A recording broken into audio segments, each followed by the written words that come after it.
Oh, for muse of truth, that we could descend into the darkest hells of our own inventions. A kingdom, a stage, a cage. Billions to act upon, billions to behold the swelling scene.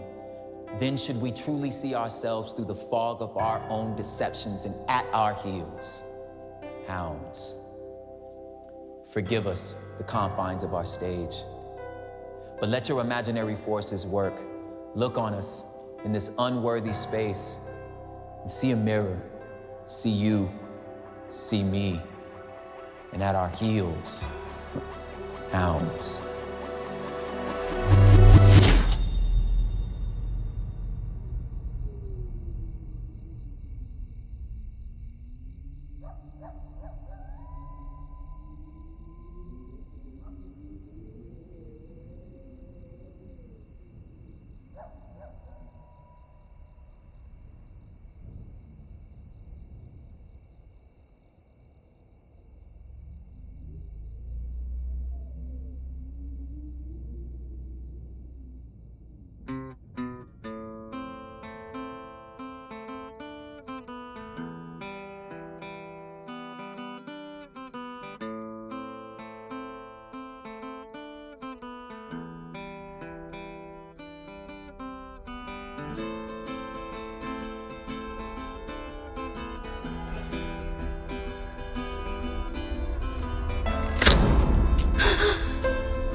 Fled him.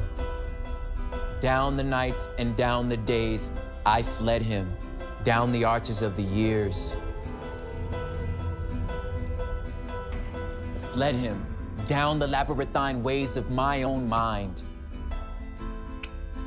And in the midst of tears, I hid from him, and under the running laughter. And up visted hopes, I sped and shot, precipitated adown titanic glooms of chasmed fears. With no strong feet that followed after.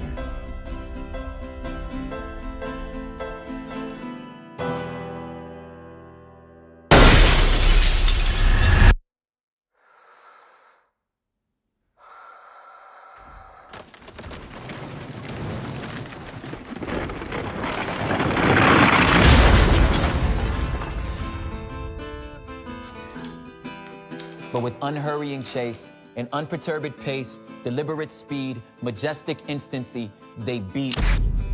A voice beat more instant than the feet. All things betray thee, who betrayest me. I pleaded, outlaw-wise, by many a hearted casement, curtain red, trellised with intertwining charities.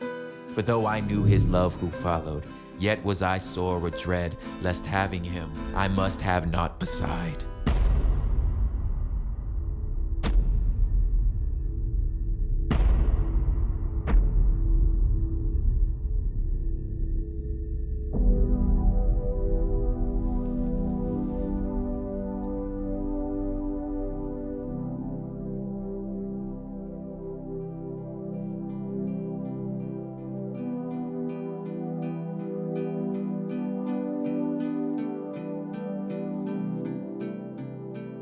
But if one little casement parted wide, the gust of his approach would clash it too.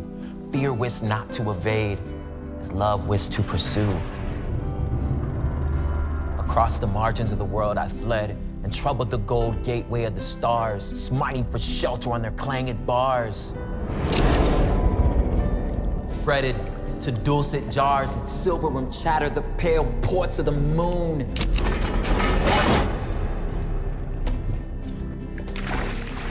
I said to the dawn, be sudden. To eve, be soon. With thy young skyey blossom, heat me over from this tremendous lover. Float thy vague veil about me, lest he see.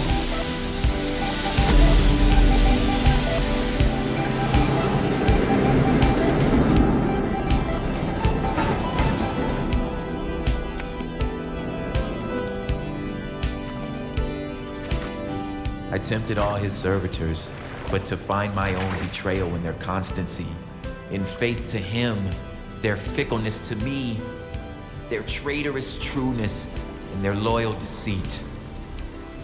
To all swift things for swiftness did I sue, clung to the whistling mane of every wind, but whether they swept smoothly fleet the long savannas of the blue, or whether thunder-driven they clanged his chariots thwart a heaven, plashy with flying lightnings round the spurn of their feet, fear was not to evade, as love was to pursue.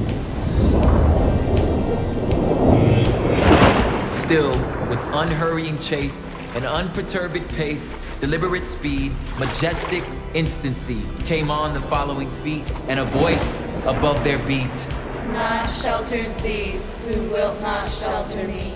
I sought no more after that which I strayed, in face of man or maid.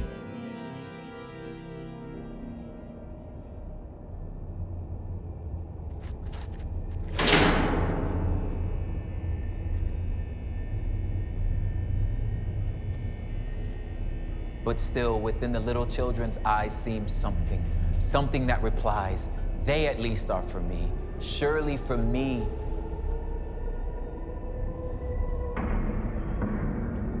I turned me to them very wistfully, but just as their young eyes grew sudden fair with dawning answers there, their angel plucked them from me by their hair. Come then, ye other children, nature share with me, said I, your delicate fellowship. Let me greet you lip to lip.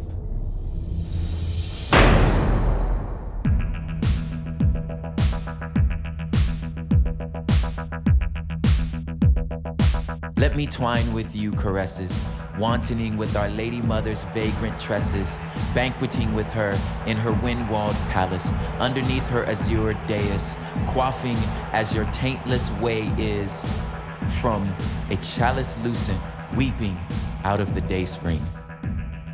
And so it was done. I and their delicate fellowship were one, drew the bolt on nature's secrecies.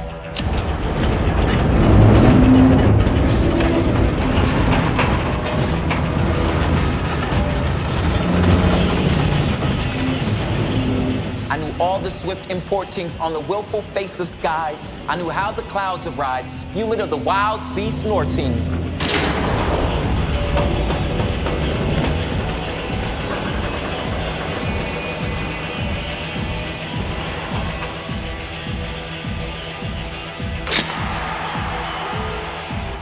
And all that's born or dies, rose and drooped with, made them shapers of mine own mood, or wailful divine, with them joyed and was bereaving.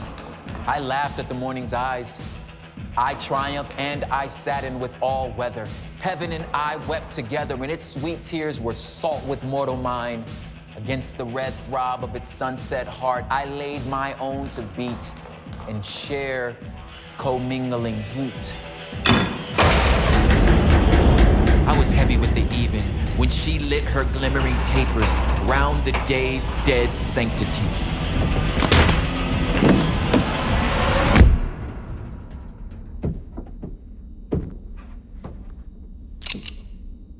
For we know not what each other says, these things and I. In sound I speak, their sound is but their stir. They speak by silences. Please. Nature, poor stepdame, cannot slake my druth.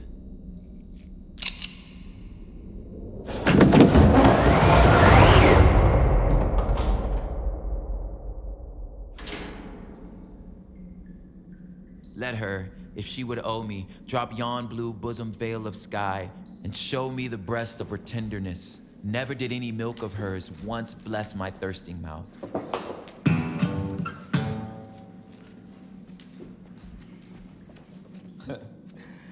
Nigh and nigh draws the chase, and with unperturbed pace, deliberate speed, majestic instancy, and past those noised feet, a voice comes, yet more fleet. Lo, not contents thee, who contents not me. My harness piece by piece thou hast hewn from me, and smitten me to my knees. I am defenseless, utterly. I slept methinks and woke, and slowly gazing find me stripped in sleep in the rash, lusty head of my young powers. I shook the pillaring hours and pulled my life upon me. Grind in smears, I stand amidst the dust, oh, the mounded years. My mangled youth lies dead beneath the heap. My days have crackled and gone up in smoke, have puffed and burst as sun starts on a stream. And the lutenist, even the linked fantasies in whose blossomy twist I swung the earth, a trinket at my wrist, are yielding chords of all too weak it count. For earth with heavy grief so overplus, is thy love indeed a weed, albeit an amaranthine weed, suffering no flowers except its own to mount.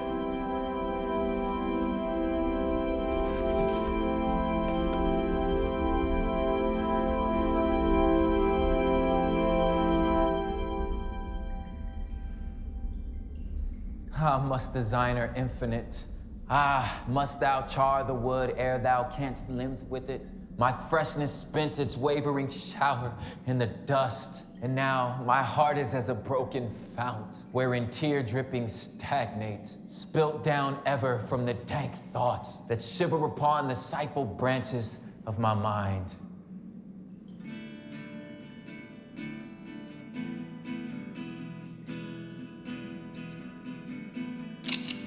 Such is what is to be, the pulp so bitter. How shall taste the rhyme? I dimly guess what time and mists confound, yet ever and anon a trumpet sound from the hid battlements of eternity.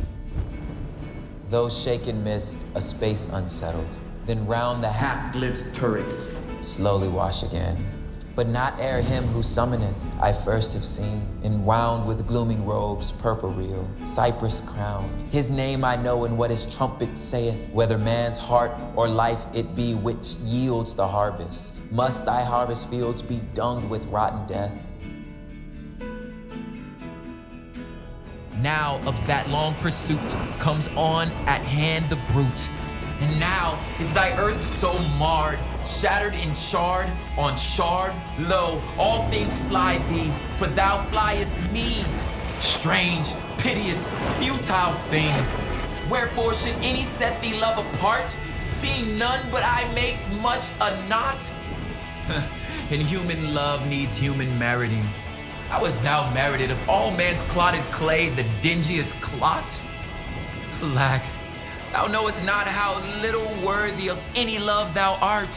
Whom wilt thou find to love ignoble be? Save me, save only me. All which I took from thee I did but take, not for thy harms, but just that thou might seek it in my arms. All which thy child's mistake fancies as loss, I have stored for thee at home. Rise, clasp my hand and come. Halts by me that footfall. Is my gloom, after all, shade of his hand outstretched caressingly?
fondest, blindest, weakest. I am he whom thou seekest. Thou dravest love from thee, who dravest me.